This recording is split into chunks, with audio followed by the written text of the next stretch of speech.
মন্ত্রী মশাই, আসুন আসুন আসুন, বলুন কি ব্যাপার আমার স্কুলে আসছেন? রাজকন্যা শান্তিকে আপনার স্কুলে ভর্তি করে দিতে এসেছি। এ তো আমার পরম সৌভাগ্য। রাজকন্যা আমার স্কুলে পড়বে, এ তো অনেক আনন্দের কথা।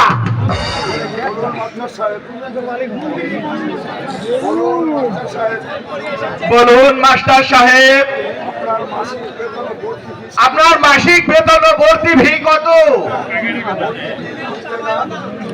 মাস্টার ভর্তি ফি 2 টাকা, মাসিক বেতন 2 টাকা, তাহলে মোটে 4 টাকা। ঠিক আছে, এই নিন আপনার 4 টাকা। এবার চলি মাস্টার সাহেব,